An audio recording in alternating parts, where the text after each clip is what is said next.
last one. I don't know if that's true though, given that Elliot's still here. Elliot, Do you think Elliot needs to be counterbalanced, Ken? He's like, he's got -6 left or something. I don't know. All righty, why don't we can talk more afterwards. Summarize the final opinions that you have made. All right, so we are Good evening, all. we are recording. If everybody could stay on mute who's isn't presenting. I'd like to call to order the Tuesday, April 13th, 2021 meeting of the Evanston Preservation Commission. Declare a quorum is present. As the first matter of business, we need to vote to suspend the rules so the members and public can participate electronically or by telephone. Could I hear a motion to suspend the rules and allow electronic meeting? I move to suspend the rules and allow an electronic meeting. And a second? I second. That second. All right, so then we actually have to do a roll call vote. So Commissioner Reinhold. Yes.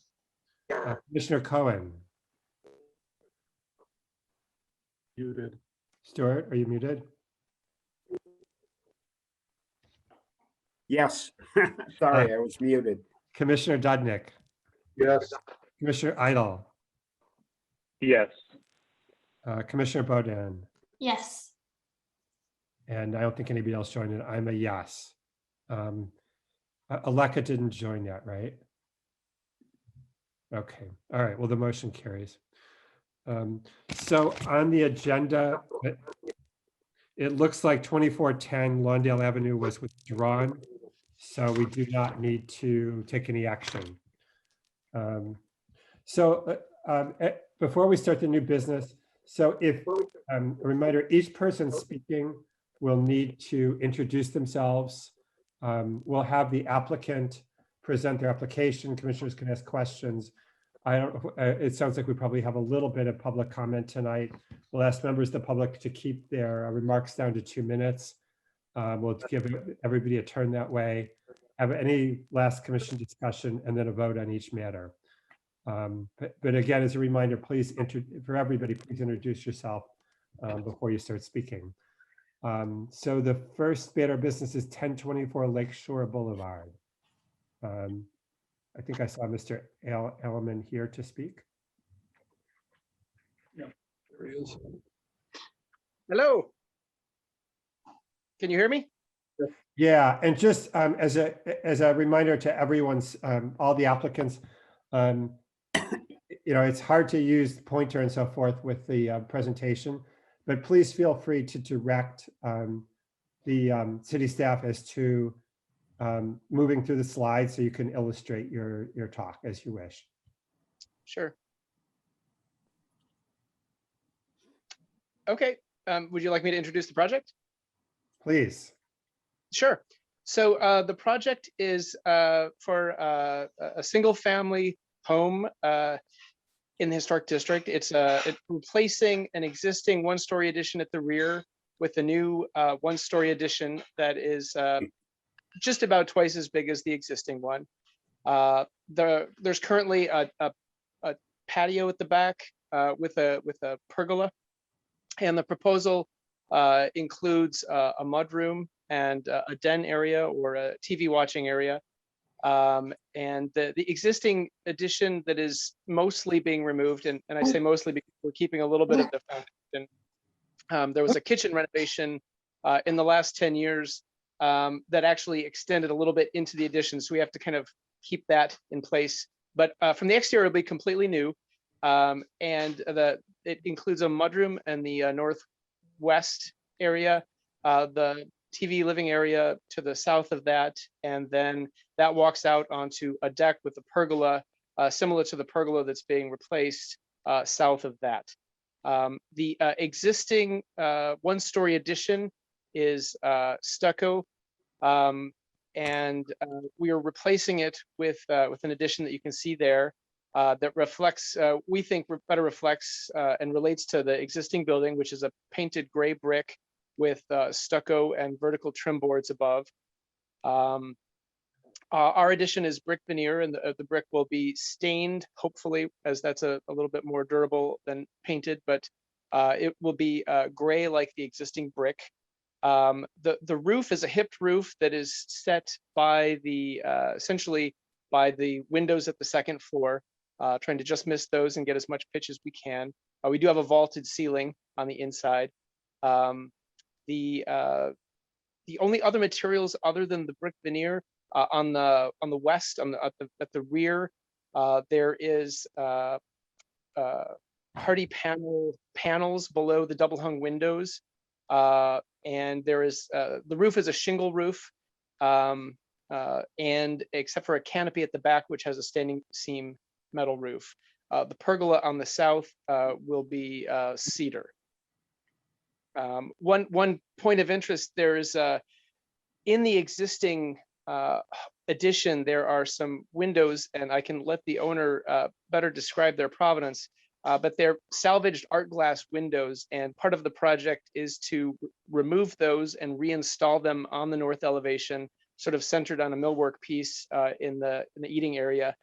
And there is a fixed window, a picture window covering that up, because these windows are single pane. They're not going to meet the energy code. So we're putting a single picture window on the north, and then those decorative windows are set inside. So that window looks a little bit different from some of the others, but it's in service of keeping a salvaged, two salvaged casement windows. I think that fairly well describes the project. I'd be happy to answer any questions. I think I have a couple of team members on, so Christy and Jen, if I missed anything, feel free to jump in. Okay. Am I muted? No. Oh, I have a question for you. On the north elevation, since you're talking about it, I now understand why the one big window is not a double hung like the rest of the ones on the house. And I think it would be funny to have the mudroom window a double hung if it's adjacent to something that is not. But I'm wondering, since that's the stair down to that entry and mudroom area, can you explain why the sills are at different heights, given that the width of the window is the same? Right. Yeah, no, that's a good question. And it's something that we've, it's been a challenge because we're accommodating the existing windows which are fairly tall with that eastern fixed window, and the fixed window next to that. If we could probably lower that sill a little bit, the sill gets a little bit too close to where we're trying to do coat hooks, so that when you come in at the back, you're just a step up from grade. I can't remember if these drawings included any interior elevations. No. If that was a concern, we could talk with our client about possibly lowering the coat hooks.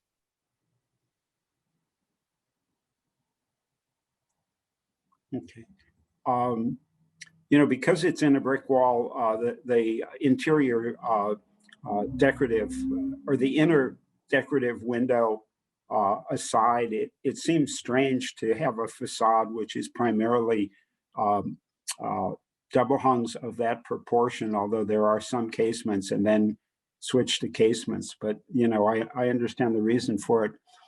The only other thing I wanted to ask you about is actually on the west elevation, where you have hardy board panels under the big double hung windows.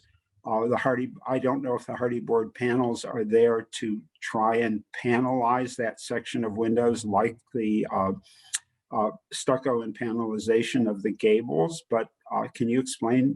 And I understand from the floor plan, which we thank you for including, that the room is to be furnished with a sectional that's against that exterior wall. But I'm wondering why that isn't brick, and why you decided to put panels there. It seems like you're mixing and matching vocabularies, and they seem a little bit out of context there.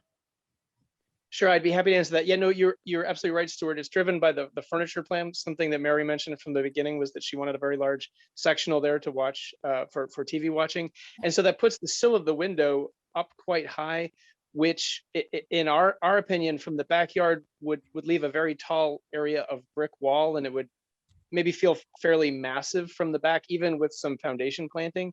And so we tried to pick up on the stucco with vertical trim boards that the gables have and reflect that. And I don't know, Kate, is there an exterior elevation? I thought we had an exterior, I'm sorry, perspective further down, which might, Yeah, they're there. yeah, I think those are axos. I thought we had a perspective after that. Yeah, there we go. Yeah, so the drawing on the right there, thanks, Kate. I think that kind of shows that we're picking up the vertical trim with the stucco, and if the concern is about the material, obviously the original home has stucco. We could use stucco. It was simply the carpenter can install this as opposed to a separate trade. But we felt that it's relating to the existing house and keeping the scale of the elements of the one-story addition, feeling comfortable in the backyard. And the other thing I guess I should mention is that there is a Juliet balcony, and Christy in our office designed the railing. It reflects this the sort of leaded glass, the pattern in the leaded glass. It's not the same, but it's kind of evokes that. And because that Juliet balcony comes down to the floor and the windows were only going to come down to about 30 inches, we felt like those different heights of sills seemed more odd to us than keeping a constant water table line of limestone all the way around the building and putting that panel underneath the double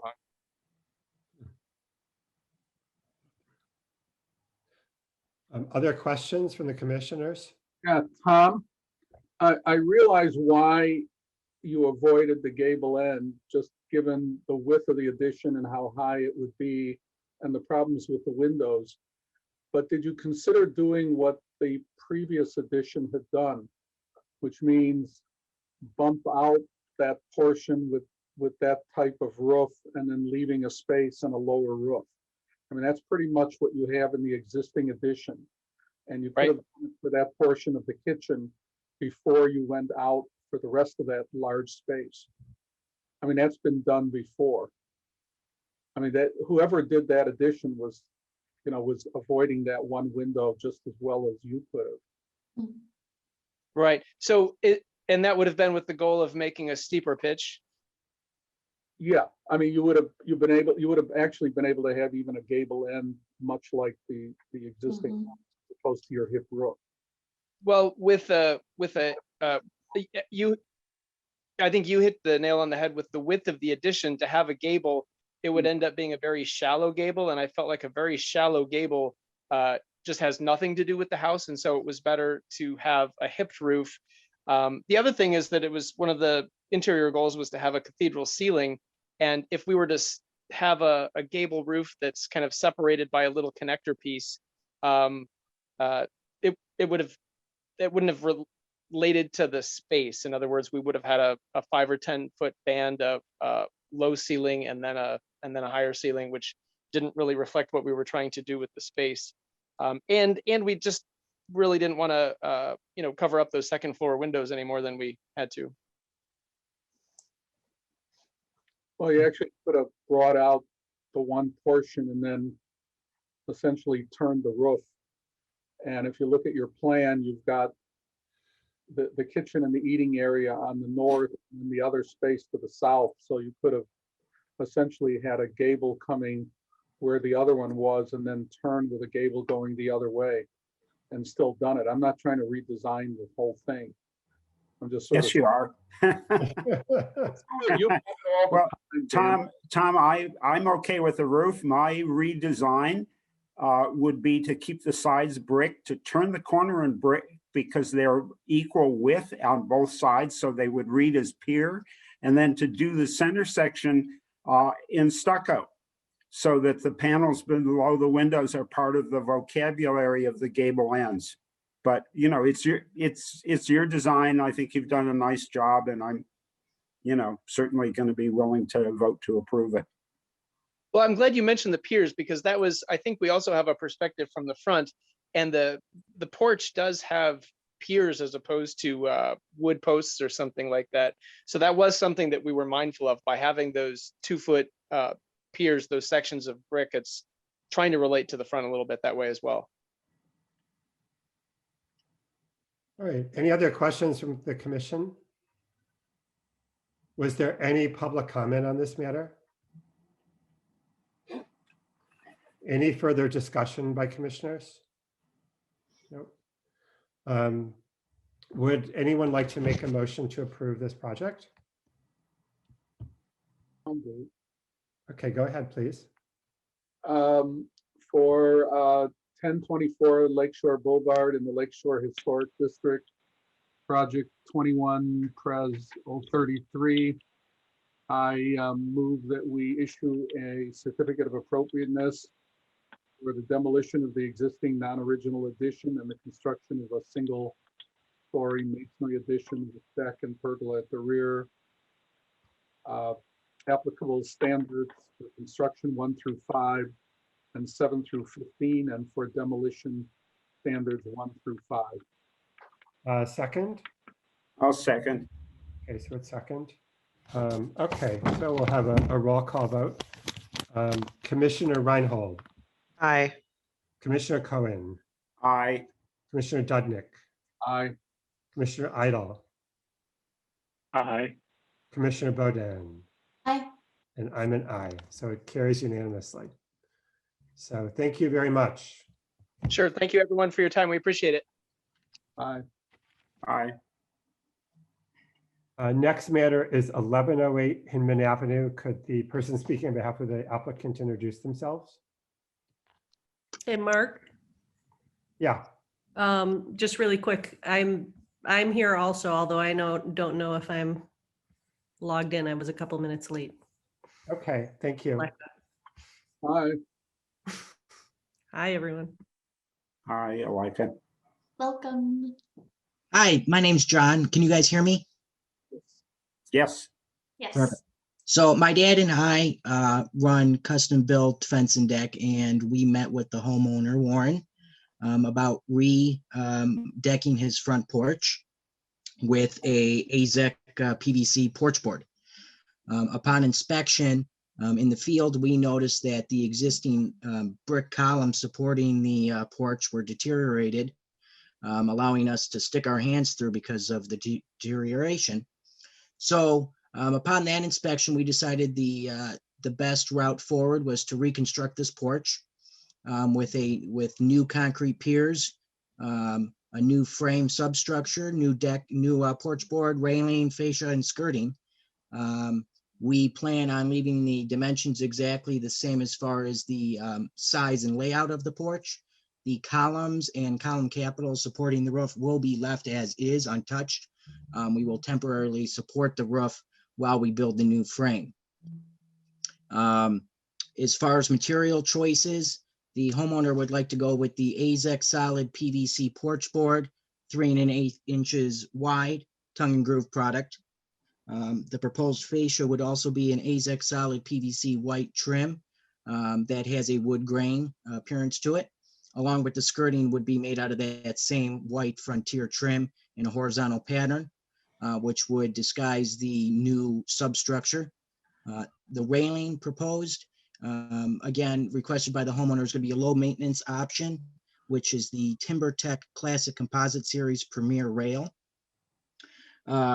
A couple notes that I did want to clear up as far as the railing proposed is going to be to code 36 inches in height. We can, of course, adjust that to match the existing height if the commission would like us to do that.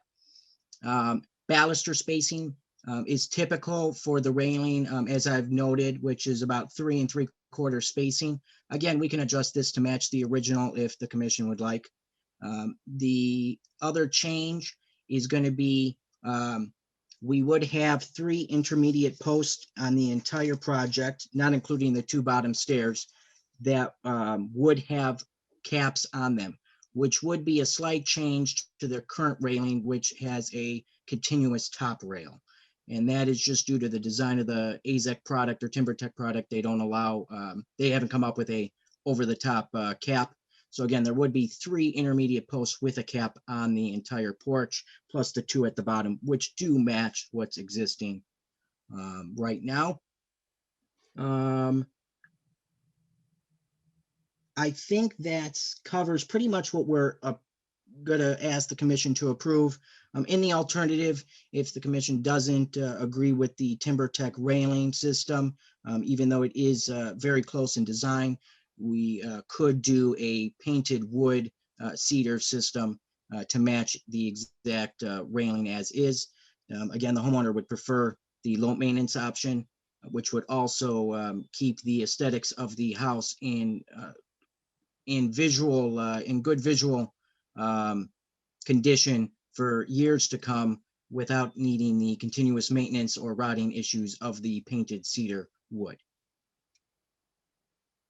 And I think that covers everything that I needed to get through. Feel free to ask as many questions as if you'd like. Again, my dad, John, is also here, so he may jump in as well if he has something to clear up with you as well. Could we also just look at the picture of I think there was a rendering of the proposed porch comparable to this one of the existing porch? Keep going. Yeah.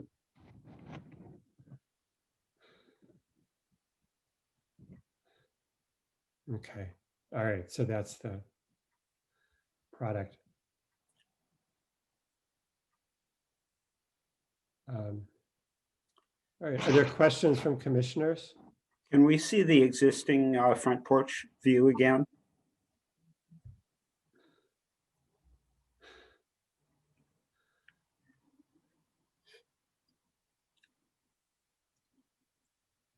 Yeah, yeah. One thing that I think I would ask is that the spacing between the balusters be matched. One of the things that I particularly hate about a lot of neo-traditional new construction is that they always get the baluster spacing wrong, and it looks like somebody skimped and didn't buy an extra 3 or 4 balusters. The proportion of the space between them to the thickness of the baluster, which I assume you're going to match as well, I think is critically important in terms of the way the railings look. The only other thing that you're really asking us about, which you can see in this photograph, is that on the left-hand side, the intermediate newel post goes to the underside of the cap railing rather than up through it with that railing dying against the sides of it. I'm not sure, it may seem minor. I'm not sure how to evaluate the difference. John, normally you should understand that we ask all submissions, show us before and after. In this case, I know you've given us your assurances that the after is going to look just like the before, except for the ways in which it's not. Yeah, well, I mean, based on the, I mean, it did show the photographs of a different jack made out of the ASIC material. And Stuart, he did indicate that it's the limitations of the system he's using. Yeah, I mean, I think that the exact size and spacing and overall appearance is discernibly different with the ASIC material. And I don't, I know the applicant offered to try to better match the spacing. I'm not sure. I mean, that would partially remedy it. But to me, the material and the spacing are independent issues. Yeah, I mean, I think there are multiple reasons why the proposed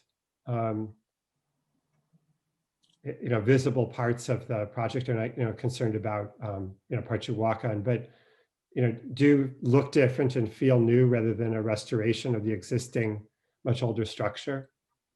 I mean, to me, it's subtle, but the differences are real. Sure. As far as the spacing of the balusters and the height of the railing, we can we can certainly match the existing. If we order custom packs, we can determine the spacing between balusters. That's not an issue along with the height. As far as the discernible differences, I would sort of equate it to this house has hardy siding, which is a man-made product. Discernible from the sidewalk, I would say a trained eye could discern the difference. As far as somebody not familiar with building materials, I'm not sure the ordinary man would be able to discern the difference between the railing painted, the painted wood or the composite product. I have a question for you. Is the railing height really optional? I thought that was determined by the building code. So it's optional if you want it to be. So depending on what Evanston's building department says, standard is 36 inches required at this elevation of a porch. But I don't know if you guys have the ability to overrule them on that or who you follow. So we can do whichever. But do you know what the height of the existing railing is? Height of the I don't know existing what I is saw. currently 31 inches.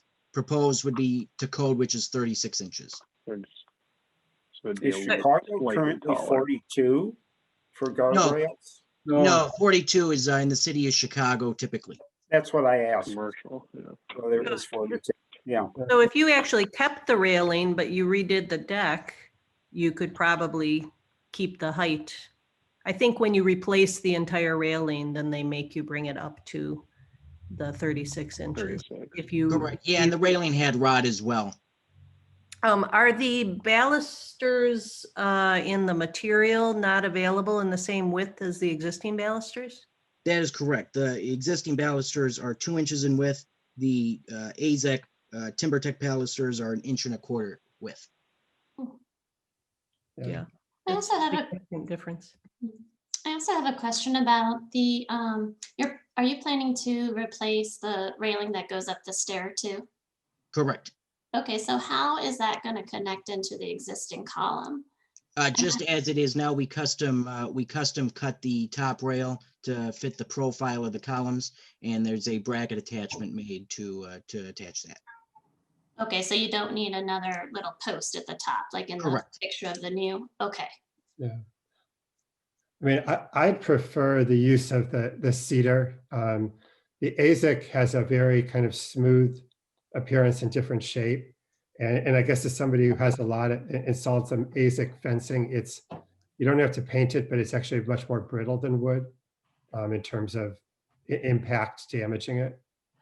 But I just on the whole don't, I mean, that's neither here nor there. I guess on the whole, I think that inevitably it's going to feel newer and not be, and whereas the cedar would be, there's just, you can, the grain, the feel of the wood and the exact shape would be closer to the existing home. Sure, I understand the feel perspective. I think the important thing to stress is the appearance from the overall appearance. Not so much. I didn't realize the feel was going to be important just because the feel of the siding change, the feel of the porch board change. Really, I don't think changes the impact of it from a historical viewpoint. And it's really, I think the thing to stress is the ease of maintenance of it for the homeowner to keep it looking in such a condition without letting it go without the maintenance that wood requires. I think having wood that requires maintenance can impact the neighborhood negatively if somebody is not able to upkeep with that maintenance. So I think that's something to consider as well, where what's the overall feel of the neighborhood that you want to keep. If it's a well preserved, a well maintained neighborhood, which makes it easier on the homeowner. I think the TimberTech system is a better option. But I do understand your viewpoint. Of course, the cedar is going to have a different feel to it. From a visual perspective, I think it'd be very minimal. From my experience, smooth sawn cedar with a couple of coats of paint on it, Mark, you wouldn't be able to tell the difference from AZEK. The biggest difference in the using all of these multiple synthetic materials combined with wood is they all expand and contract at different rates. on old Victorian homes, my big thing is that a lot of the synthetic materials now come with a faux grain imprinted on them. I don't know whether AZAC is available that way, but I would. It is, and that's what we're proposing. Oh, please don't on a Victorian house. Right, okay, it's a reversible product, so we can either do smooth or wood grain, whichever you prefer. Since you're so wonderfully flexible about things like this, I think it's much more in keeping with the character of the original house and the fact that it is all painted surfaces to use the smooth surface out. Sure. And just a reminder, the TimberTech railing is not a PVC system. It is a wood fiber plastic mixture. So it is a painted product. It's not a vinyl product. So I think that's something to also mention. I think the issue that Stuart raised originally is probably important. The existing are 2-inch, I guess they're 2-inch balusters with according to you, it's 2-inch space between them, which it doesn't look like it in the photo. It looks like it's an 1.5 inch, a standard 1.5 inch baluster. I would be surprised if it was fatter than that. Well, that's what 1.25 inches, which is what you can now get manufactured. Stuart, I'm going by that sketch he's got there on the left. And on the right, the proposed is going to be 1.25 inches with about a 3.25 inch space. So it's a considerable difference between the two. Sure. Yeah, absolutely. As far as the baluster size, in wood, it's most likely 1 7/8 rough sawn lumber that was painted. The TimberTech system is a 1.25 inch width. And if, like I said before, we can adjust that spacing to match. The old railing basically has a 50% openness. We can do that as well. So if the AZAC baluster is 1.25 inches, we can do the space to match 1.25 inches to keep that 50% if you prefer that. And I think the proportions are also going to change because the other one was 31 inch high and we are all talking about 36. Correct, to be up to code. Also going to be a taller, narrower gap. But right now you are still, I mean, what we have there is still the 3.5. So I think we have to resolve that. And it seems as if we still haven't resolved the issue of the intermediate post, which you can't do in the TimberTech / AZAC, but you could in wood. And little by little, a lot of the issues seem to get resolved if you did it in wood versus some man-made material. But that's, I think, an issue that we all have to resolve here because it seems as if a lot of the things we're asking for work with a wood system and don't work as well with the, with the artificial system. So I don't know where any of this. Sure. Yeah, so going one by one, baluster wise, we're 1.25 inches versus 1 7/8 inches. Spacing wise, we can match. Again, that top rail is going to be the one thing we can't match. You said there's significant rot in the railing? Correct. Yeah, the paint is hidden, a lot of it until you get your hands on it in person, where the top caps meet all those columns. It's decayed the wood relatively severely. That replacement would be necessary at this stage. And again, if the sticking point is the TimberTech system, we can make you a railing to look exactly like this, aside from the height, which would be determined by the building department.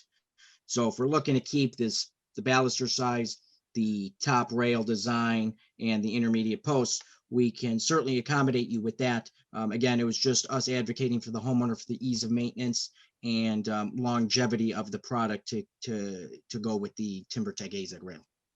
Am I correct that there's another intermediate that's going to happen that's hidden behind that bench in the photo we're looking at now? Correct. So each side of the porch, if I'm looking at the porch from top down, the left and right sides, because of the span, it's 12 feet.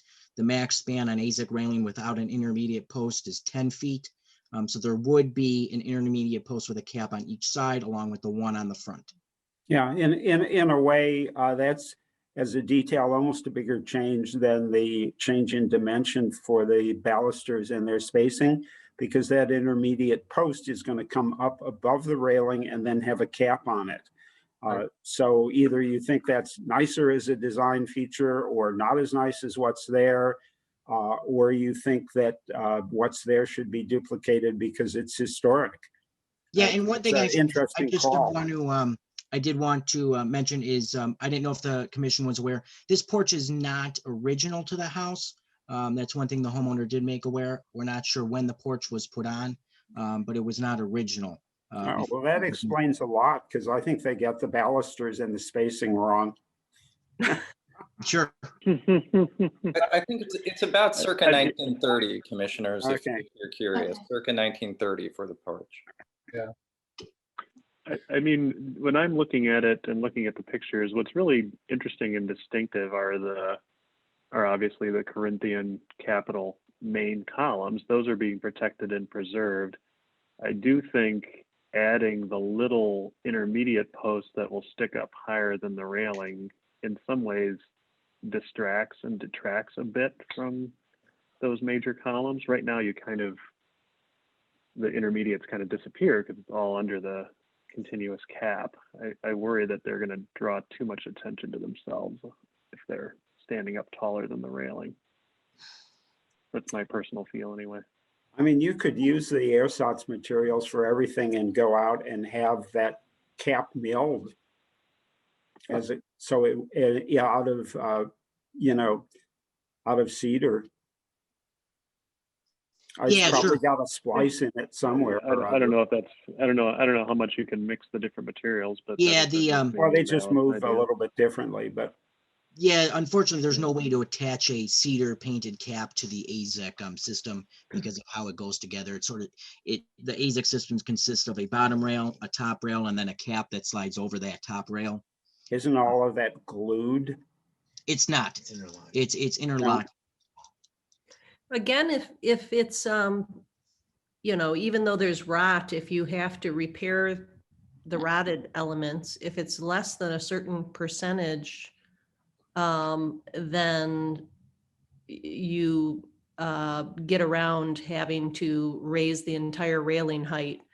I believe if you repair and you're able to repair and just replace the rotted elements and it's less than, I don't know what their percentage is, but I would bet you would be able to repair it and keep the existing railing height instead of having to raise the railing, which always makes a big visual change to a porch.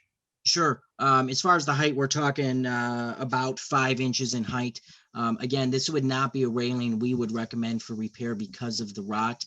When you start trying to repair and screw into when you try to screw into rotted wood, you're left with a mess. And it's sort of a never-ending game of catching up to the rot. So I would say at minimum, we do need to replace the railing with painted wood to match the existing aside from the height. It would be, now the one thing to note on the painted option, this is painted at our supply factory.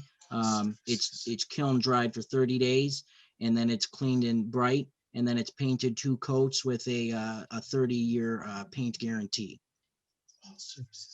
All surfaces get covered in the painting process. So it protects the wood the best versus after the fact staining, which does not get all sides. And were you saying that the rot is throughout the railing, but not necessarily the balusters or the lower rail? Where the balusters attach to the top and bottom rails. And bottom, okay. Yeah, everything that's holding water, everything that holds water, the water sits where the balusters meet the bottom rail, and that all just accelerates the rot on the wood. All right, is there any member of the public who wish to speak on this matter?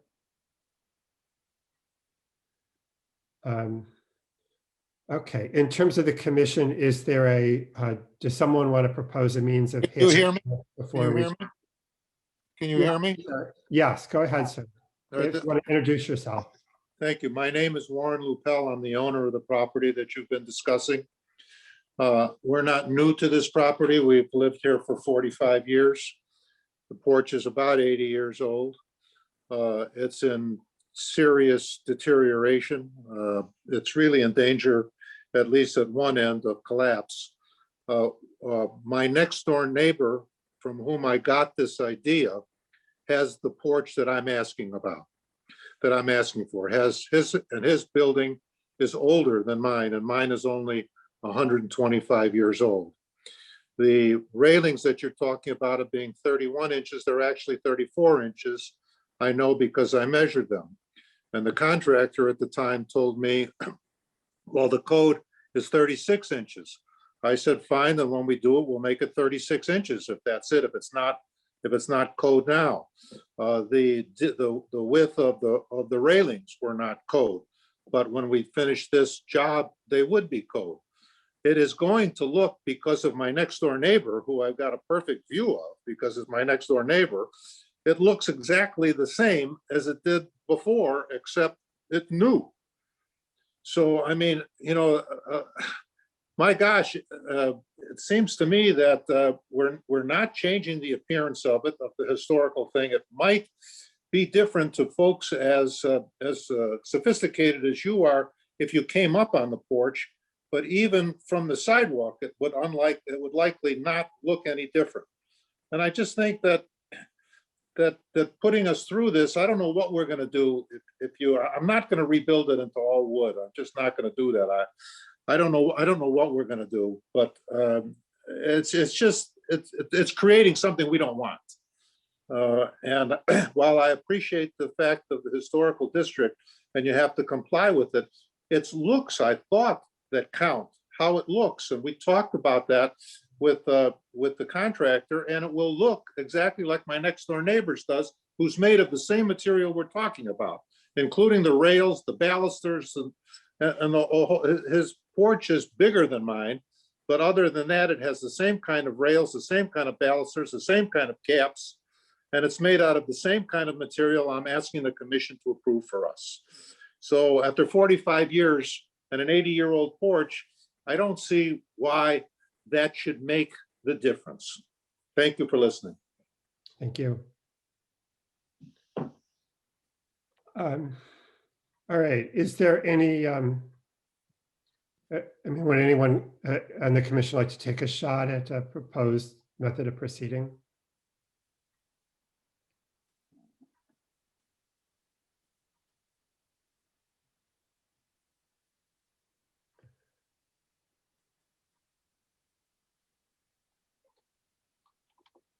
So Mark, I think my problem is that, as Ken said, the extension of the posts above the top rail does change the style of the railing.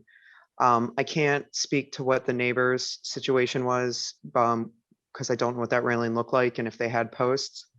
But I think the biggest issue is the top rail and the continuity of that top rail, and the fact that the change to the composite system will change that aesthetic and that style, which from what Cade was saying is still from the early 1900s. So in my opinion, it still would be considered historic. It sounds like if the homeowner is not willing to go with the cedar painted system, then either we can make the motion and vote on the AZEC system if that is desirable by the homeowner, or if they would be willing, I would prefer to make a motion for the cedar painted option. Let me just jump in real quick. I don't know if Warren can hear me. Warren, if we can keep everything AZEC aside from the railing, would you be okay with just doing the railing in pre-stained wood and keeping everything else AZEC? Sure. Would it look the same? It would look like what you have now, aside from the height, which would need to be changed because of code. So it'd be 36 inches height. It would look exactly like it does now, aside from the gold color. It would be white. Okay, as long as it looks the same, it's okay with me. I think the question that was being raised was not so much about the material, because I think you should be able to rebuild things in materials that require less maintenance. I think it was the continuity of the top rail. So are you Sure. telling us that you can manufacture a top rail like that out of some sort of composite material or PVC material and assemble it so that it will look like the picture we're all looking at? Or No, unfortunately, I'm not able to replicate this railing with the man-made products without having to go with the taller newel posts.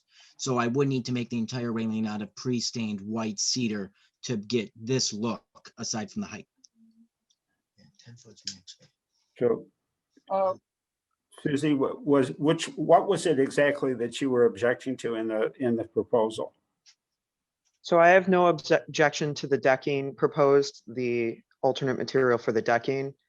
I obviously, like you said, Stuart, I just wanted the continuity of the top rail. And I believe John had mentioned, as he just did again, that he would need to switch to the cedar to achieve that aesthetic. And then he would not be able to achieve it with the AZEC. I'm sorry, with the, I think it was the fiber. Yeah, the timber tech, yeah, sure. Yeah. So my suggestion would be, if the homeowner was open to it, my suggestion would be is that all materials stay the same as proposed for the decking, but that the railing switches to the pre-stained cedar with a spacing of the balusters that matches the existing aesthetic. Can I add something in here? One of the things that AZEC advertises about their PVC materials, which they make in dimension lumber sizes, is that you can run it through a router. You can mill a shape into it. So, you know, Susie, would you be happy if that was a custom milled railing made out of AZEC board, a wide AZEC board? I am not opposed shape to, and ran continuously. I am not opposed to using a composite material for the railing at all. That is not, yeah, I have no issues with the change to a more lower maintenance material. I just feel that to meet the standards, it should have the continuity of the top rail. Sure. Spacing of the balusters. I agree. Spacing. Closer You just have to make that piece custom that's out of AZEC rather than buying it off the shelf. Sorry. Yeah, unfortunately, again, the way the railing goes, I'm going to show you a video of how it goes together, just so you can see why I can't attach a custom route product to the top. Well, if we look at the railing, this is sort of a cross section, okay? And the top cap slides over, okay, like this. I can't. what are we supposed to be looking at now? Because I don't see anything that you're showing us. Can anybody see me? His video. Yeah, look at his video. Scroll over to You gotta his. find John's bit and scroll down to John, yeah. Okay, and what is that now? So this is a scaled down version of the premier railing that's proposed. Okay. Okay. It consists of the bottom rail here, the balusters, a top rail, and then the cap.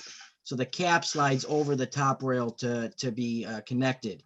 So as much as we would like to do a custom routed piece, it can't connect to this without being pre-manufactured by AZEC.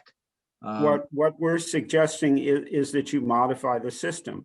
Those balusters can in fact be attached to a railing with a groove routed in the bottom by simply putting blocking between the balusters in that groove and attaching it all. That's the way railings were made in wood for hundreds of years. So one of the things AZEC advertises about their product is that you can use it just like wood. So now, Stuart, it has to do with how they're connecting. Yeah. I mean, I was going to ask John have you considered Intex, which allows you to do a lot more and does mill any profile you want. What's that product called again? INTEX. Oh, one more time, sorry. INTEX. Intech. I have not heard of it, but I can certainly look it up. It's not something I've come across of. I'm not going to get into manufacturers reps, but they're primarily out of New Jersey. They make a lot more historic profile. They can actually mill the profile you need. And you can find them on their website. And if you need to, I think Heinz is their local distributor. Sure. But I mean, I think we're, I think we're going way off in something that we shouldn't be. yeah, I feel like we're getting the weeds, but I think I could make a motion. I feel like we're kind of all on the same page more or less at this point. So I'll try and make a motion, and if you feel like I've gone off track, jump in. But I'll move we issue a certificate of appropriateness for the project at, sorry, I lost the address, 1108 Hinman Avenue, case 21 Pres 0034, with the understanding that the project would be built as submitted with one change, and the change would be that the railing would be configured to match the baluster size or baluster spacing of the existing railing, and have a continuous top rail to match the existing railing. And it's up to the owner and contractor to figure out whether that can be done in composite or whether it needs to be painted wood to achieve that May I also, railing appearance. may I also add about the baluster spacing? I prefer that the new, Yes. go ahead. Yes, that will also, with the understanding that the baluster spacing will match the existing railing. But you didn't say, But the balusters themselves yeah, also, in this proposal would, I mean, I'd prefer that the balusters actually match the width of the existing balusters. The Oh, wider ones. Okay, I didn't realize that was a discrepancy too. So the balusters themselves would be the dimension of the existing balusters. and be spaced as is now. And spaced as existing. Yes. So they would have to have those So custom that made was a as little. well. Okay, do you want to finish the motion If with there the were. for alteration? And so that's the standards for alteration 1 through 10 would apply. Okay. Second, All right, well, let's vote. Was that, it was a little muddled. Was that clear enough for everyone? may I make one comment? During this discussion, I looked at 1106 Hinman. And in fact, it doesn't match the one we're looking at now. It matches what was being proposed. Yeah, that's what they said, Elliot, I think. That's what they said. He Well, wanted to make it look like his neighbors. if I can, No, if I we're can clear talking one about thing up. 1100 Hinman. They gave me a list of properties to research that they said had been changed to this same system, and none of them had received a COA, which is a separate issue. Yeah. Thanks, Paige. Oh, well. I was looking. Let's vote and move on. So we had a second, right? I second, Mark. Okay, great. That's what I thought. All right, Commissioner Reinhold, Aye. Commissioner Cohen, Aye. Commissioner Dudnick. Aye. Commissioner Idle, Aye. Commissioner Bodan, Aye. and I'm an aye. So the motion passes as modified. All right. I'm an I too. I'm sorry, I forgot. I had already written it down. I'll write you down now. My apologies. It's okay. I could go and watch TV or something. I wrote down all the names before you came on, so. Well, if you turn your video feed off and your audio off, we won't know whether you're watching TV or not, Alika. All right, so thank you very much. Okay, thank you. All right, the last matter of new business is 1048 Forest Avenue in the Lakeshore Historic District. Hello, yeah. Hi, John Eifler. Okay, let's scroll through. This is kind of involved, but it is, a very beautiful home. I'm sure you're all aware of it. 1048 Forest, 1894 by John T. Wilson Jennings and Jules Wegman. Now, what has happened to this house over time is a little confusing, so bear with me. There has been additions to the south from the original building. This actual plat of survey is not right. It shows the semicircle in the middle of the front, and in fact, it's a little bit to the north. because there's a living room addition going to the south. So the surveyors screwed up. But there's an addition to the living room to the south. There's a bay that was added with another room adjacent to it. There is a kind of shed lean-to addition to the left of the semicircle.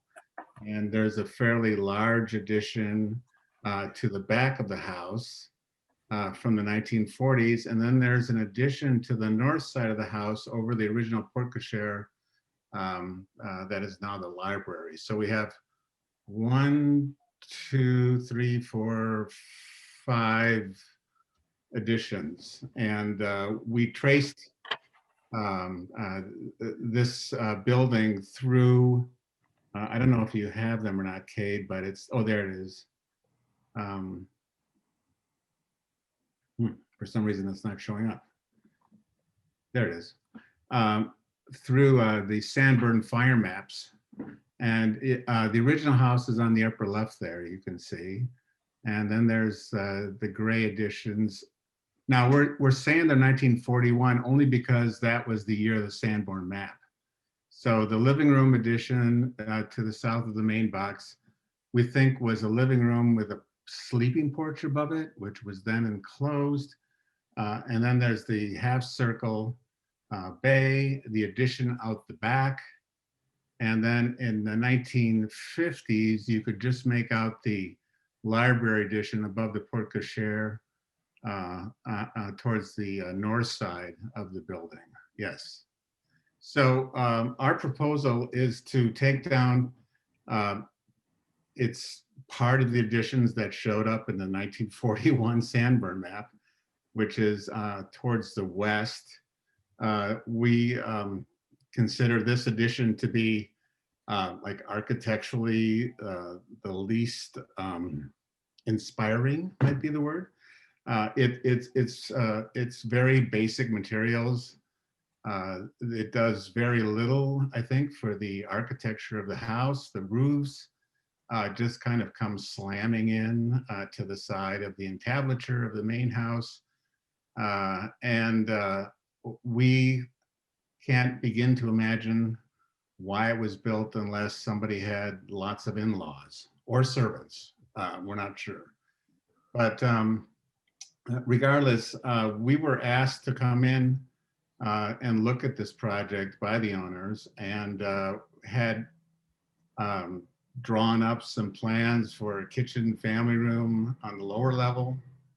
And we just, the more we thought about the project, we began to think that it may be throwing good money after bad. The upstairs is would be 3 or 4 additional bedrooms, of which they have 5 or 6 already. It's what it comes down to is this is a 10,000 square foot house, which is, believe it or not, too big. And it's very difficult to make good usable space out of what we call the dorm room addition to the west. So our proposal is to take down the 1941 addition, if you want to call it that, and then to infill on the, well, there's the addition from the south elevation. You can see there's bay windows with window patterns that have very little to do with anything. There's a shed addition that's been pushed up next to a 1.5 story, somewhat neoclassical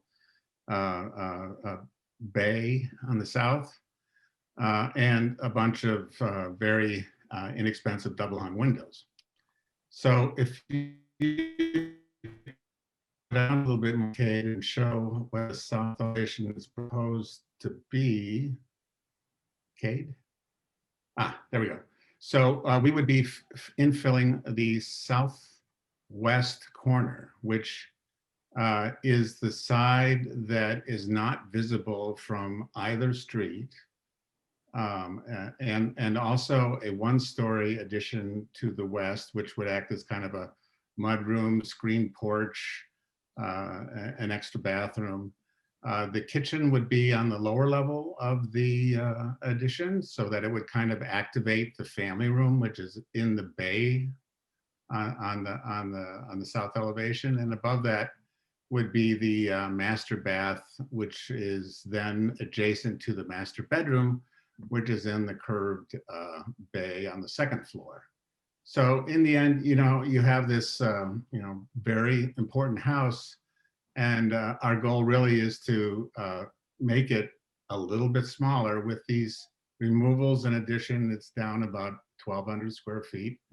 And it's much more functional in the sense that the kitchen and the master bath kind of makes the rest of the house work better. I don't know if you remember, but this house was on the market for many years.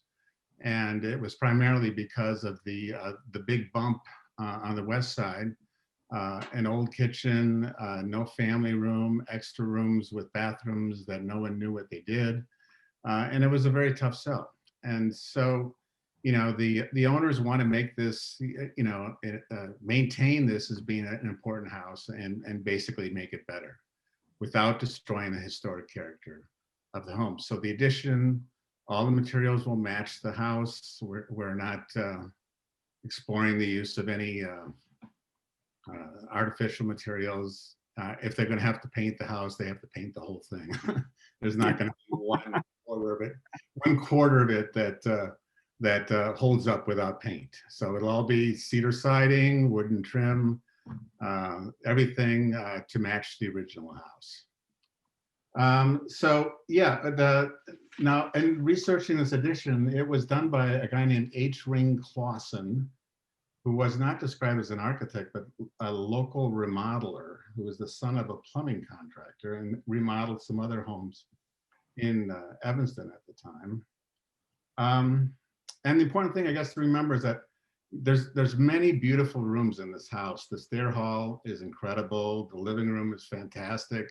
The master bedroom, and in this proposal, all of the important rooms, the dining room, will retain and remain as is. So there'll be no impact on those rooms, which I think really give it the historical character that we all appreciate. This will also provide better access to the gardens on the south, so it'll be a more livable house with outdoor space. And in the end, what we will do to this house is make it more sustainable in the sense that it will consume much less energy, and it'll work in a way that's more in keeping with today's lifestyles without, 12 in-laws and 6 servants.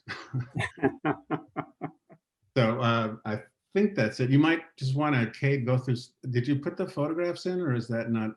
Oh, there's the existing addition to the west.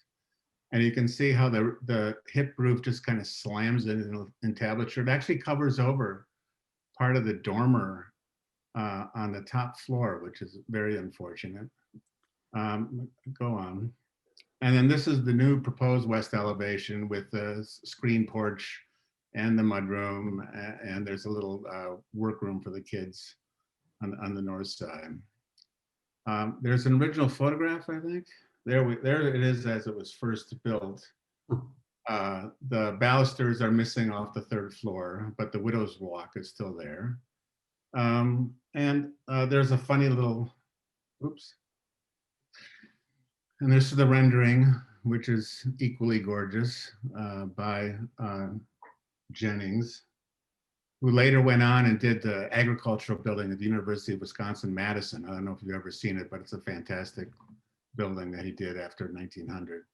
But the photograph right below the rendering shows that kind of uncomfortable roof collision with the dormer. You can see that it's an addition of very little architectural note or character, as opposed to the image below where you see the front of the house. There we go. Which would remain as is. That would be untouched, as would this view from the north, showing the addition over the original porte cochere. And then here's the addition on the south, which would be removed. The bay window would remain. We are asking to drop the sills on the first floor to allow for French doors to get on to the new terrace from that addition. And here you see the other kind of unfortunate bits that we propose to remove as part of this cleanup campaign that we're doing. So that's enough, I think. Explains the project pretty well. Do you have any questions? Questions?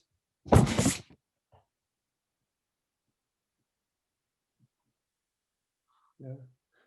I'd also say I went and walked around the house over the weekend, and you know, I think beyond what you said, the when you see the detail of the addition on the west, it lacks really a lot of the detail of the new house, the original house as well. I mean, the dental molding on top, it just suddenly stops, and you know, it's just visibly lower quality of construction, and I think, you know, just visibly is not part of the original house. And you know, I mean, beyond obviously just the poor connection to the house. And I mean, well, and the owners have a good time. They don't know what to do with it. Kind of big dumb space, you know. There's no moldings on the inside or trim. Yeah.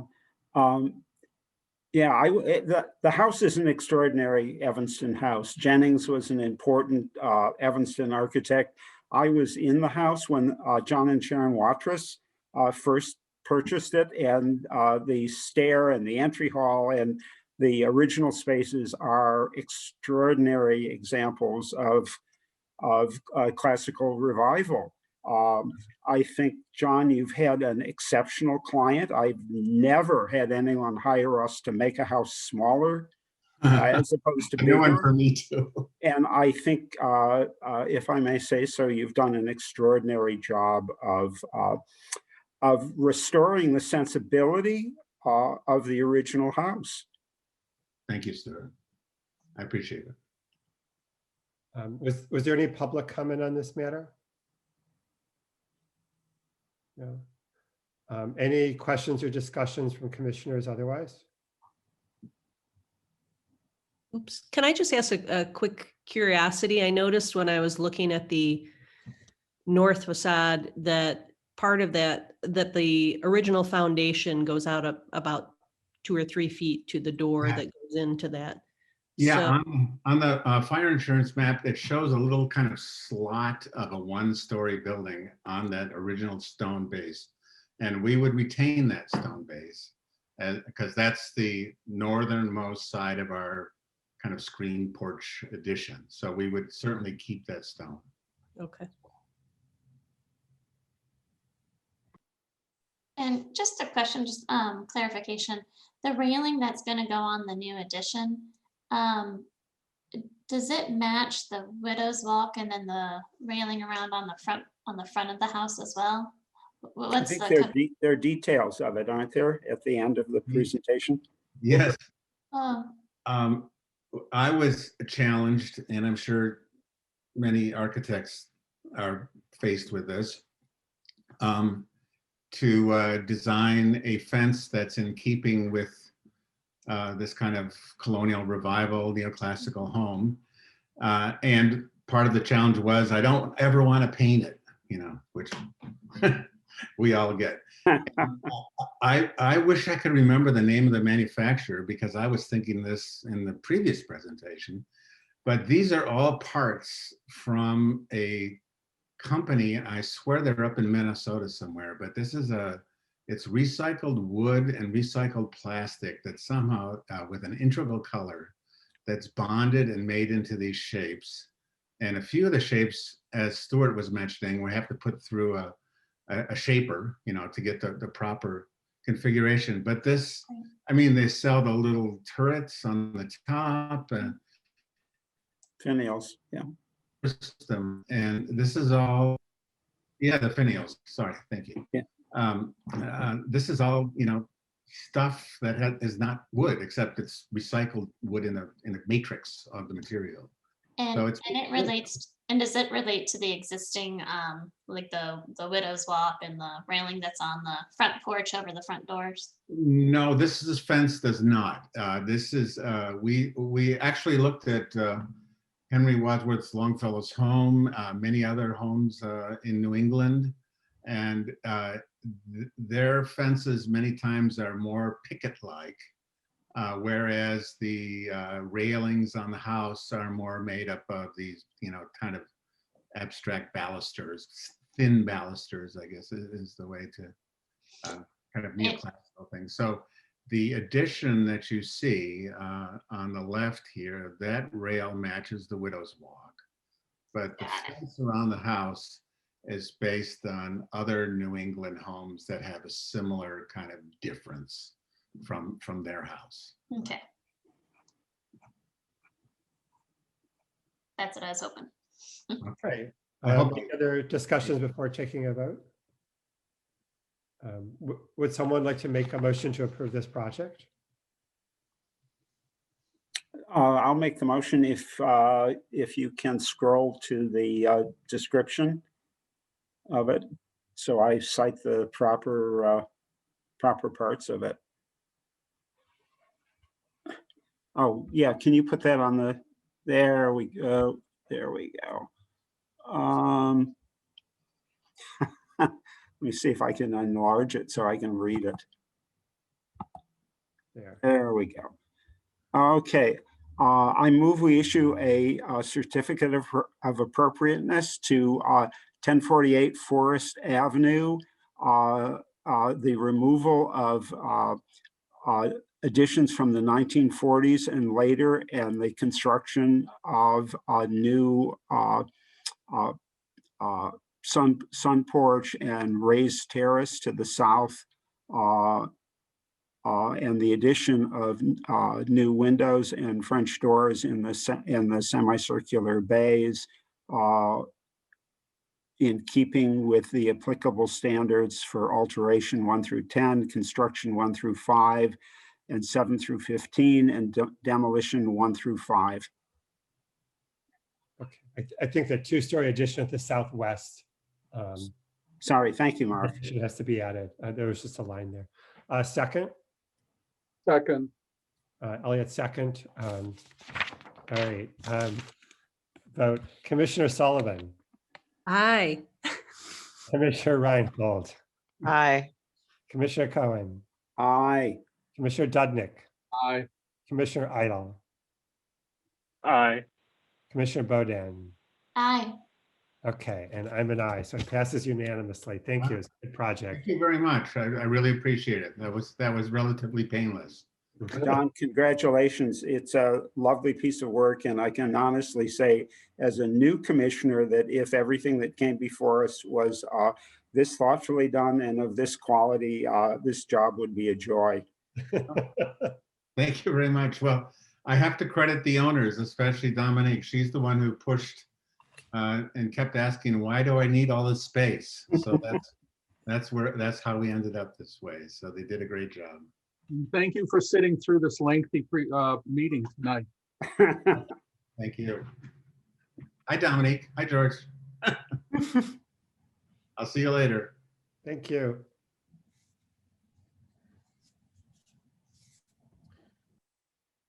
Where are we at? And okay, do you want to handle the approval of the meeting minutes? I guess is the next order of business. Yeah, we'll need someone to make a motion. I didn't receive any comments on them. I know they were extremely lengthy this round, I think 20 some pages. So if any of you read all of them, kudos. They were very entertaining. Thank you, Paige. They were fun to read a second time. Yeah, relive it. Yeah. Elliot, since you've read all of them, do you want to make a motion that they be accepted? I move that we approve the meeting minutes of the March 9th, 2021 meeting with any corrections that somebody may choose to still send in to Cade. A second? I'll second it. Okay, we need the roll call vote. Commissioner Sullivan? Aye. Commissioner Reinhold? I'm gonna abstain. Oh, that's right, you weren't here. Okay, you chickened out. Commissioner Cohen? Aye. Commissioner Dudnick? Aye. Commissioner Idle? Aye. Commissioner Bodan? Aye. Okay, and I'm an aye.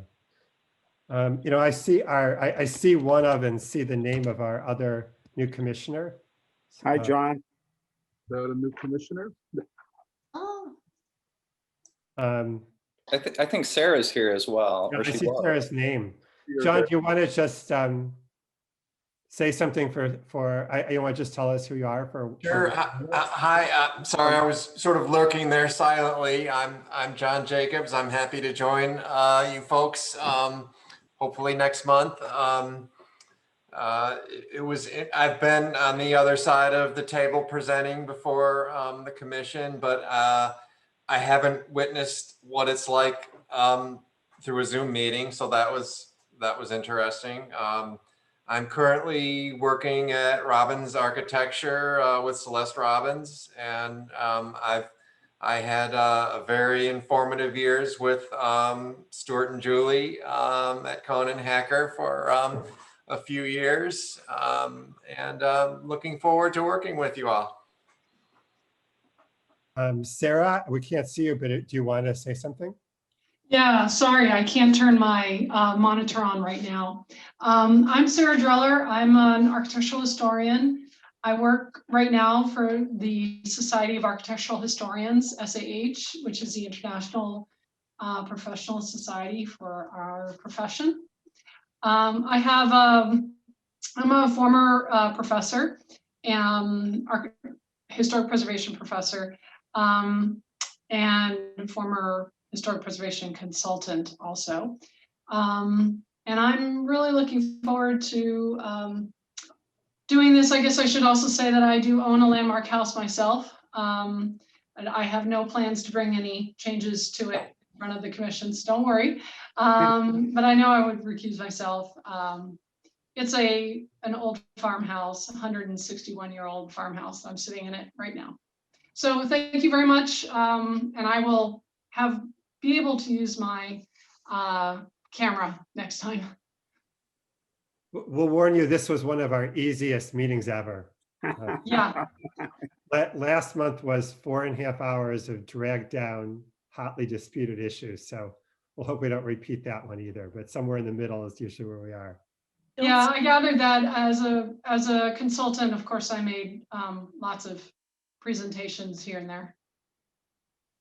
Okay, thank you.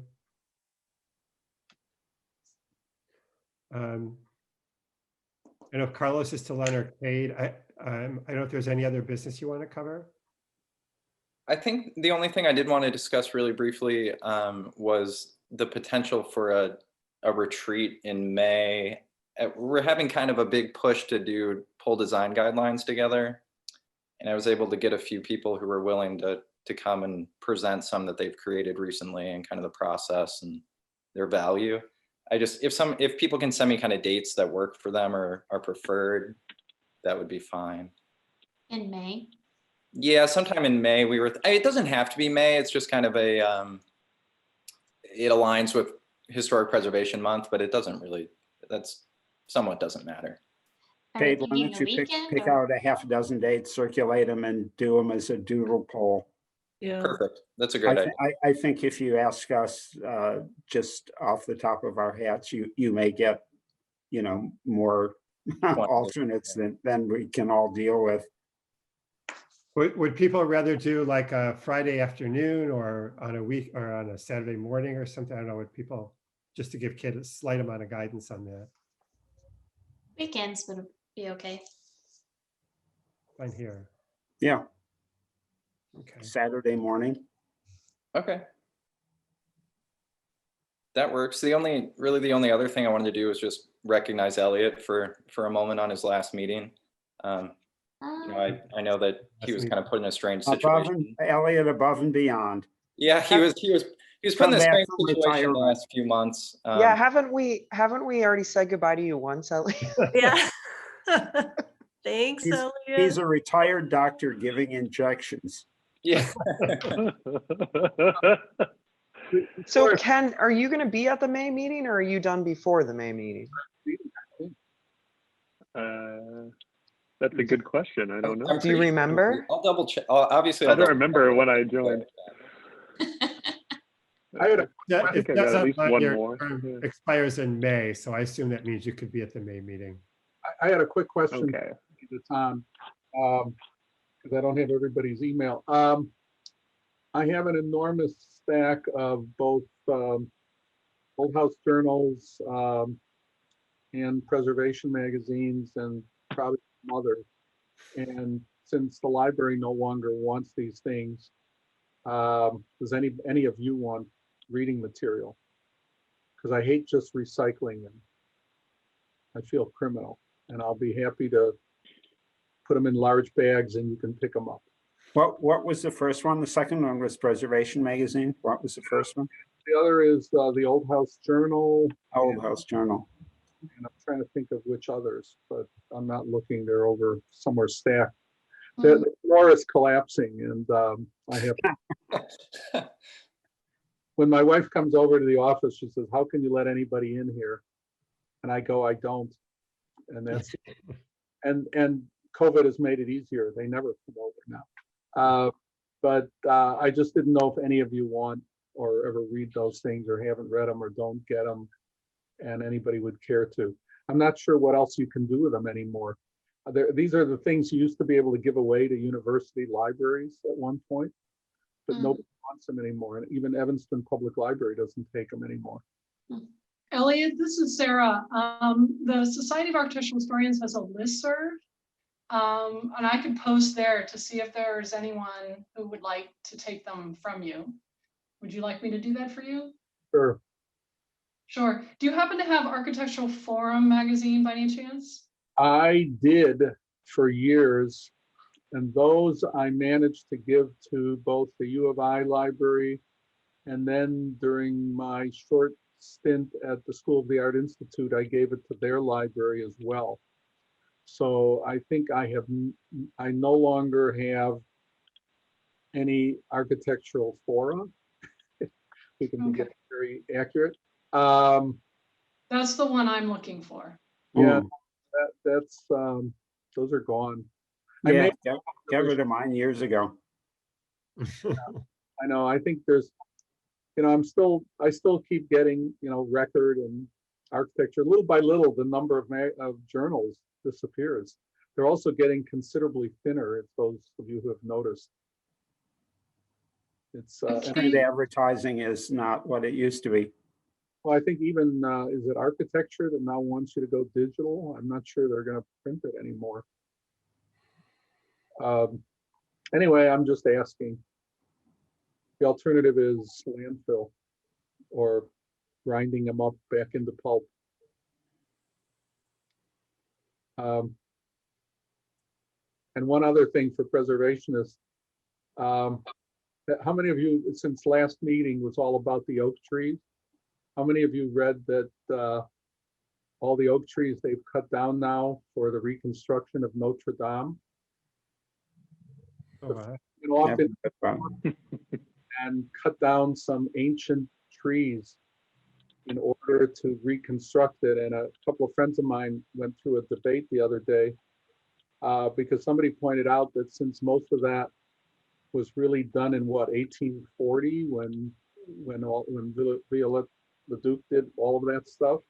The question is, since he didn't use the original materials and a lot of that was represented the period, why didn't somebody say, let's use artificial timbers and a lot of contemporary materials, which would be considerably less fire hazardous and all the rest, and be much more representative of the period. I only raise this because we're all sitting here as preservationists, and would we be purists and say, which is apparently what the French are doing. They seem to want to be purists for the stuff that will burn again. End of discussion. Is there anything else we should cover? No, I'm done. No, I don't have anything. It's been. I guess we do need to move. We do need to move to adjourn, but thank you so much, Elliot. Thank you, Elliot. Thanks, Elliot. Served longer than any other commissioner in history. Yeah, longest serving commissioner. That's quite the title. Really? How many years? That is really. gonna make you a medal. in the mail. Oh, Elliot's gonna hold out for a gold watch. Yeah. Something better than a gold watch. None of that. We do have to make a, was someone moved to adjourn? I did. Oh, okay, I'm sorry, a second? I'll second. All right, we can do a voice vote for adjourning. Who, all in favor? I. I, Any opposed? No. All right. Anything else, Kate? No, I don't think so. All right. So See great. you to see next all of you. month. So Yeah. early. Yeah. I. Bye. Everybody can go back to Netflix now. Bye, guys. Bye. Night.